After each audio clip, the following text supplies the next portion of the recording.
국회 출입하는 이지율 기자와 좀 더 자세히 얘기 나눠보겠습니다. 이 기자, 이번 주 국회 그야말로 청문회 슈퍼위크라고 할 수 있겠는데 일정 한번 정리해 주시죠. 네, 그렇습니다. 표 한 장으로 이번 주 청문 일정을 정리해 봤는데요. 보시다시피 아주 빼곡합니다. 19개 부처 가운데 16명의 장관 후보자와 차관급인 국세청장 인사청문회가 진행되는데요. 하루에 많게는 5명까지 청문회가 이어집니다. 당장 오늘은 갑질 논란이 제기된 강선우 여가부 장관을 비롯해 통일부, 과기부, 해양수산부 장관 후보자 청문회가 열립니다. 그리고 최대 관심인 이진숙 교육부 장관 후보자 청문회는 오는 16일 예정돼 있습니다. 아무래도 오늘은 강선우 후보자 청문회에 관심이 집중될 것 같은데 이 정면 돌파 의지를 밝혔다고요? 네, 강 후보자는 불거진 의혹들을 모두 부인했는데요. 강 후보자 측은 후보자가 임기 동안 46명을 면직했다는 보도는 사실과 다르다면서 통상의 범위에서 벗어나지 않는다라고 강조했습니다. 그러면서 보좌진 갑질 논란을 제보한 보좌진이 의원실 근무 당시 다른 보좌진들과 극심한 갈등을 겪었고 근태 문제가 심각했다는 주장도 폈는데요. 악의적으로 허위 사실을 제보하고 있는 전직 보좌관이 2명으로 파악됐다며 법적 조치를 취하겠다고 밝혔습니다. 그 국민의힘 반응은 어떻습니까? 네, 국민의힘은 적반하장으로 피해 보좌진들에 대한 법적 조치까지 예고했다며 강 후보자는 즉시 피해 보좌진들에게 사죄하고 사퇴하라고 요구했습니다. 여기에 국민의힘 보좌진협의회는 오늘 강 후보자 인사청문회가 열리는 여가위 전체회의장 앞에서 보좌진 권익을 지키기 위한 피켓 시위를 진행할 계획입니다.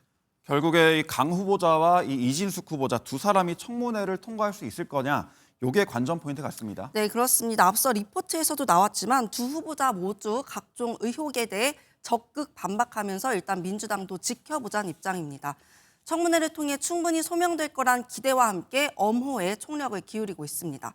반면 국민의힘은 최소 2명 이상의 낙마를 목표로 그야말로 총공세를 펼치고 있습니다. 특히 강선우, 이진숙 후보자에 대해 화력을 집중하고 있습니다. 이재명 대통령도 일단은 청문회를 지켜보자는 입장인 거죠? 네, 먼저 어제 오후 강유정 대통령실 대변인 브리핑 들어보겠습니다. 인사청문회를 통해서 본인들의 소명을 지켜보고 판단한다라는 입장은 변함이 없습니다. 그곳에서 잘 소명이 되고 그리고 한편으로 국민적 의혹에 대한 설명도 되리라 기대하고 있습니다. 네, 정규재 전 주필의 전원이긴 하지만 이재명 대통령이 이진숙 후보자 관련해 문제가 있어 딱하다고 언급하기도 했었죠. 낙마 가능성에 대해선 말을 아낀 것으로 전해졌지만 결국 청문회 과정에서 여론 반응에 따라 결단할 가능성도 배제할 수 없다는 분위기가 감지됩니다. 사실 민주당 내에서도 우려의 목소리가 나오고 있지 않나요? 네, 맞습니다. 진성준 민주당 정책위의장도 공개적으로 의미심장한 발언을 했는데 직접 들어보시겠습니다. 소명이 안 되는 문제라고 한다면 그 점은 저희들이 한번 더 고민해봐야 될 대목이라고 생각합니다. 그냥 밀어붙인다라고 하면 그 바람직한 자세는 아니라고 생각합니다. 네, 도무지 납득되지 않는 사안이라면 심각하게 고민해봐야 한다는 입장을 밝힌 겁니다.